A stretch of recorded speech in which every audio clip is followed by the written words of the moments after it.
Dovolite, da vas najprej v imenu inštituta lepo pozdravim in da izrazim veliko zadovoljstvo, da se ta konferenca že toliko, oziroma ta skupina konferenc že toliko let odvija. Spominjam se tiste prva leta, ko sem še sam sodeloval v tem projektu in organiziral nekaj tehle konferenc, znotraj multikonference. Takrat je bil, bi rekel, središče našega delovanja je bilo na tehnologijah, ki bodo ustvarila neko informacijsko družbo. Ko gledam današnji program, vidim še vse kaj drugega.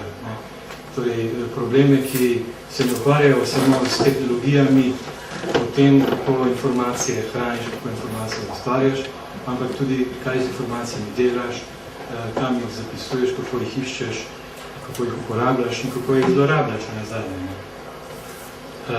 Kaj to pomeni? Po mojem prepričanju to pomeni, da danes že živimo v informacijski družbi, torej, če je širina naše pozornosti tako široka. Potem bi se spomnil več na besede, ki jih je pred nedavnim izjavil dolgotrajni direktor, dolgoletni direktor Weizmannovega inštituta v Izraelu, kot veste, enega najboljših svetovnih inštitutov, ki ima nebroj Nobelovih nagrajencev. On ga je pravzaprav ustvaril takšnega, kot je danes, 20 let je to delal. On je rekel, tako kot je včasih bilo potrebno, da so vsi člani družbe se naučili pisati in brati, je danes potrebno, da vsak pozna 3 jezike. Eden je materin jezik, eden je angleški jezik, lingua franca, in eden je matematični jezik. S tem, da matematični jezik se da razumeš širše, ne to, da se zna vsak matematiko, ampak da razumeš to zadje, ki je v matematiki, ne to logiko, bi temu rekel, ne v smislu logike matematične, ampak ne na zadnje, da razumeš informacije, da razumeš grafe, da imaš tudi nek informacijski jezik.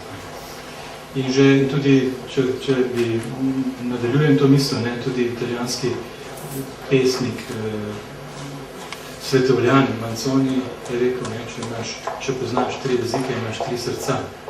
To je nekaj, kar bi za sodobno Evropo veljalo še kako. No in ravno prebral sem, da ena od tematik je tudi demografija.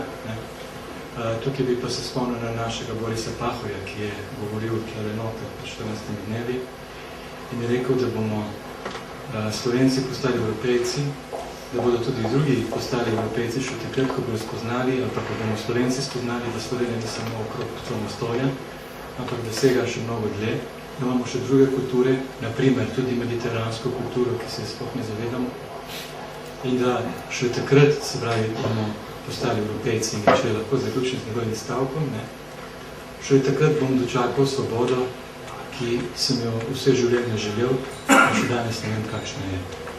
Hvala lepa.